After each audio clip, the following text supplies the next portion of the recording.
Hello दोस्तों। इस video में हम पॉलिटी का पार्ट 2 पढ़ेंगे और जो वीडियो आगे बनाई जाएंगी वो इस पीडीएफ से बनाई जाएगी, क्योंकि नोट्स ऑलरेडी सारे बने हुए हैं। वो आपको टेलीग्राम पर मिल जाएंगे। टेलीग्राम पे आप सर्च कर सकते हैं डियर सर 1 2 3 4 5 6 7। सारी पीडीएफ आपको टेलीग्राम में मिल जाएंगी। तो रिवीजन करने के लिए ये क्लास हमने शुरू की है। तो यहाँ स्टार्ट करते हैं हम आज। रेगुलेटिंग एक्ट कब पारित किया गया था?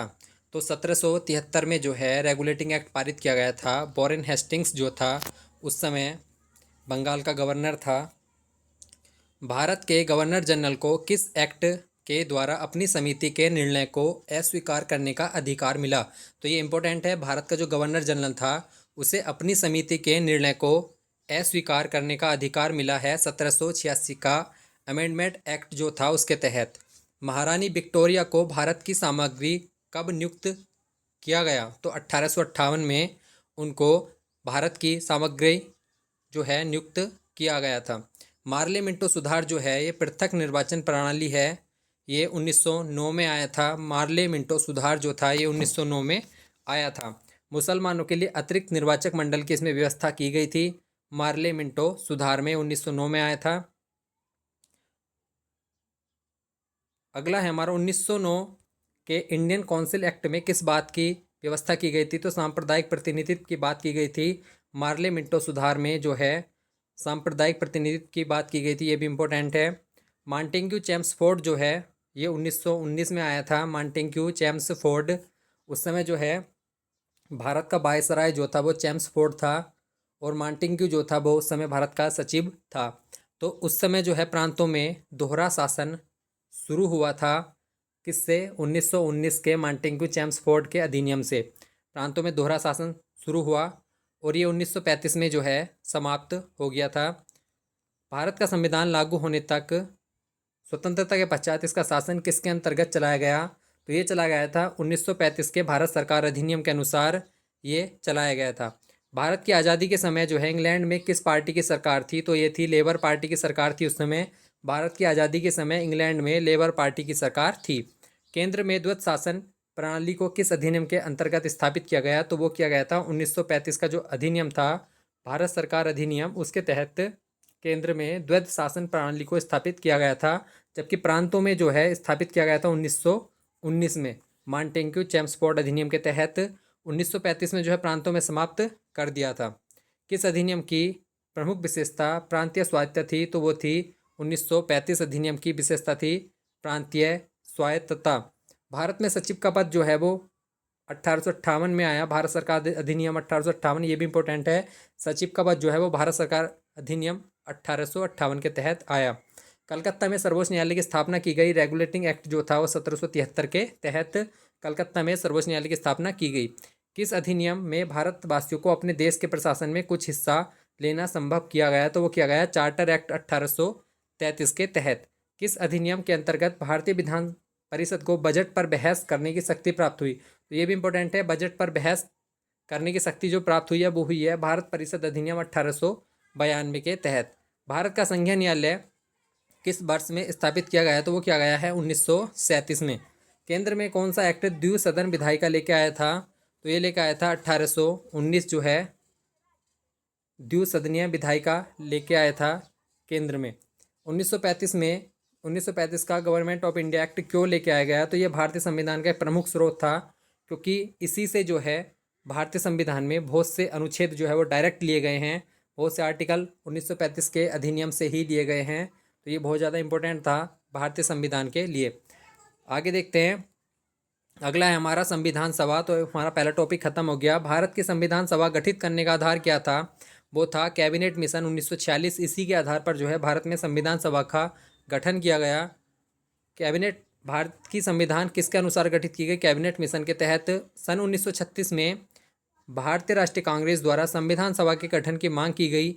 यह अधिवेशन कहाँ पे हुआ था? तो फैजपुर अधिवेशन हुआ था ये 1936 में। तो याद रखना आपको, फैजपुर अधिवेशन हुआ था। यहाँ पे संविधान सभा के गठन की मांग की गई थी 1936 में। कैबिनेट मिशन योजना के अनुसार संविधान सभा की कुल कितने सदस्य हैं? तो वो हैं 389 सदस्य हैं। कैबिनेट मिशन योजना के तहत 389 सदस्य थे। कैबिनेट मिशन योजना के अंतर्गत संविधान निर्मात्री परिषद में प्रत्येक प्रांत की आवंटित संख्या निर्धारित करने के लिए एक प्रतिनिधि कितनी लाख की जनसंख्या पे था? तो वो था 10 लाख की जनसंख्या पर एक प्रतिनिधि का चयन किया गया। संविधान सभा के सदस्यों को किसने प्रत्यक्ष रूप से निर्वाचित किया? तो वो क्या है, प्रांतों की विधानसभा ने।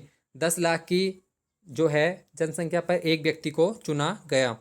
संविधान सभा में किस प्रांत का प्रतिनिधित्व सबसे अधिक था? तो वो था संयुक्त प्रांत का प्रतिनिधित्व सबसे अधिक था। संविधान सभा में किस देशी रियासत के प्रतिनिधि ने भाग नहीं लिया? तो ये हैदराबाद की थी। हैदराबाद की देशी रियासत ने प्रतिनिधि जो थे उन्होंने भाग नहीं लिया। भीमराव अंबेडकर का संविधान सभा में निर्वाचन कहाँ से हुआ था? तो ये हुआ था पश्चिम बंगाल से। भीमराव अंबेडकर का निर्वाचन जो है वो पश्चिम बंगाल से हुआ था। भारतीय संविधान को किसने बनाया? तो भारतीय संविधान को संविधान सभा ने बनाया। संविधान सभा के लिए चुनाव कब हुए? तो 1946 में हुए, जब कैबिनेट मिशन भारत में आया था। भारतीय संविधान सभा की स्थापना 9 दिसंबर 1946 को हुई। तो यहाँ से अब संविधान सभा का जो है कार्यक्रम स्टार्ट होता है। 9 दिसंबर 1946 को संविधान सभा की स्थापना हुई। और प्रथम अधिवेशन कहाँ पे हुआ था संविधान सभा का? तो वो हुआ था दिल्ली में। संविधान सभा के उद्घाटन अधिवेशन की अध्यक्षता किसने की थी? तो सच्चिदानंद सिन्हा जो इसके अस्थायी अध्यक्ष थे, उन्होंने जो है अधिवेशन की अध्यक्षता की थी, जबकि पहला सत्र 9 दिसंबर 1946 को शुरू हुआ। अस्थायी अध्यक्ष थे सच्चिदानंद सिन्हा। और उसके बाद 11 दिसंबर 1946 को 2 दिन बाद ही डॉक्टर राजेंद्र प्रसाद को स्थायी अध्यक्ष जो है नियुक्त किया गया। संविधान सभा के संवैधानिक सलाहकार कौन थे? तो वो थे BN राव जो थे संवैधानिक सलाहकार थे संविधान सभा के। संविधान सभा के प्रारूप जो है वो समिति की नियुक्ति कब की गई? तो 20 अगस्त 1947 को संविधान सभा के प्रारूप समिति की नियुक्ति की गई, जिसके अध्यक्ष थे भीमराव अंबेडकर जी। इस समिति के अध्यक्ष थे भीमराव अंबेडकर जी। तो आगे देखते हैं, भारतीय संविधान सभा का गठन किया गया। तो भारतीय संविधान सभा का गठन जो है वो कैबिनेट मिशन योजना के तहत किया गया है 1946 के तहत। भारतीय संविधान सभा के निर्माण के समय संवैधानिक सलाहकार कौन थे? तो वो थे BN राव जो थे भारतीय संविधान सभा के संवैधानिक सलाहकार थे। भारत का संविधान पूर्ण रूप से कब तैयार हुआ? तो ये हुआ 26 नवंबर 1949 को अंगीकार किया गया, जबकि लागू जो हुआ था वो 26 जनवरी 1950 को लागू हुआ था। भारत का संविधान किस तिथि को अपनाया गया? तो वो अपनाया गया 26 जनवरी 1950 को, ये लागू हो गया था। भारतीय संविधान सभा में कुल कितनी महिला सदस्य थी? तो वो थी भारतीय संविधान सभा में कुल 15 महिला सदस्यें थी। संविधान की प्रारूप समिति की जो समक्ष प्रस्तावना का प्रस्ताव किसने रखा था? तो जवाहरलाल नेहरू जी ने 13 दिसंबर 1946 को संविधान सभा में जो प्रस्तावना का प्रारूप था उसको रखा। भारतीय संविधान सभा की संघीय समिति के अध्यक्ष कौन थे? तो जवाहरलाल नेहरू जी जो थे वो संघीय समिति के अध्यक्ष थे। भारतीय संविधान को अपनाया गया। तो संविधान सभा द्वारा भारतीय संविधान सभा को अपनाया गया। भारत को एक संविधान देने का प्रस्ताव संविधान द्वारा पारित किया गया। तो 22 जनवरी 1947 को यह प्रस्ताव पारित किया गया था।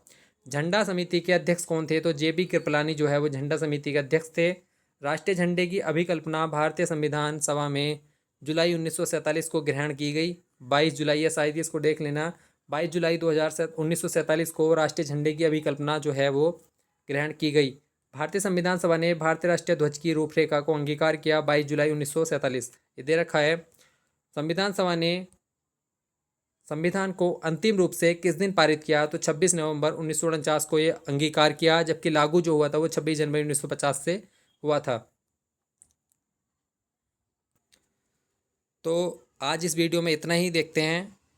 इसके बाद हम अगला टॉपिक पढ़ेंगे संविधान की प्रस्तावना, और इसी प्रकार से हम पॉलिटी, हिस्ट्री, एनवायरनमेंट, इकोनॉमी जो है सारे सब्जेक्ट इसमें कंप्लीट कराएंगे। ये रिवीजन क्लास है, आप इसको PDF से ही पढ़ सकते हैं, लेकिन आप इसको वीडियो के माध्यम से अच्छा याद हो सकता है। तो इसलिए वीडियो को लास्ट तक देखें, और जिसने चैनल को सब्सक्राइब नहीं किया ज़रूर करें।